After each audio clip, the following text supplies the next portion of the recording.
Olá, sejam muito bem-vindos a mais um Dicas da Beta. Nesse episódio de hoje, eu não vou bem dar dicas sobre acolhimento, sobre lutos. Na verdade, eu gostaria de levar vocês a um momento de reflexão e conscientização. Há 3 dias atrás, eu li uma entrevista de uma cientista que se chama Susan Hillis, e ela estava falando sobre os órfãos pela Covid-19. E o número que ela me trouxe foi simplesmente estarrecedor. Ela disse assim: pare, conte até 12. Esse é o tempo que basta para surgir um novo órfão pela Covid-19 no planeta. Eu fiquei realmente assustada. Todos esses números completos dessa pesquisa foram publicados na revista Lancet em julho de 2021. Mas há 3 dias atrás, ela ainda estava tentando trazer esse cenário que é realmente muito preocupante. E é sobre isso que eu gostaria de falar com vocês nesse nosso episódio de hoje. Os bebês órfãos. Segundo a Fiocruz, mais de 1.000 bebês nasceram sem mães nesse período no Brasil.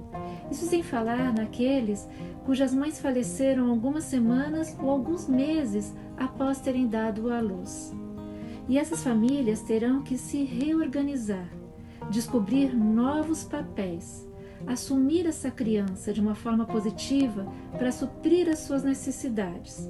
Só que, nesse momento tão desafiante que nós estamos vivendo, nem sempre isso é possível. O desafio econômico, social, profissional, certamente impede que muitos parceiros e parceiras assumam isso nesse momento, sem falar naquelas mães solo que sequer podem contar com outras pessoas. E o que é mais agravado ainda pela falta de uma política pública para lidar com esta situação. As crianças órfãs. Geralmente aquele adulto que cuida, que protege, que dá amor, torna-se uma referência na vida de uma criança. E isso vai impactar não somente na formação da sua personalidade, mas também na sua formação intelectual.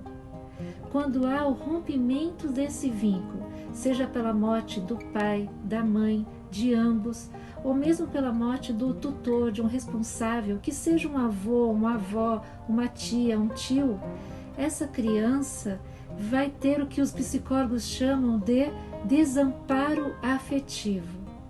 Então é muito mais complexo do que a gente imagina. Nesse luto, dependendo do que for acontecer, de como será esse acolhimento, determinará que adulto essa criança se tornará. Aqui no Dicas da Beta, no episódio 20, eu dei algumas dicas de como melhor acolher o luto infantil. Mas aqui nesse episódio que estamos falando desses órfãos pela Covid-19, eu quero falar sobre um outro agravante. Dessas famílias que, além de terem que dar suporte para essas crianças, também estão precisando de acolhimento. Nós precisamos nos lembrar que essa morte afeta não somente os órfãos, mas também todo o núcleo familiar. Ou seja, esses adultos que estão assumindo esses órfãos também precisam de uma rede de apoio, também precisam de acolhimento. Estão surgindo algumas iniciativas nesse sentido, e eu gostaria de destacar aqui Mães que Acolhem, que é de um projeto de uma empresária de Jundiaí que tem auxiliado, orientado e acolhido essas famílias que assumiram órfãos pela Covid-19. Eu vou deixar aqui esse link para vocês se informarem melhor. E eu vejo vocês no nosso próximo Dicas da Beta. Até lá!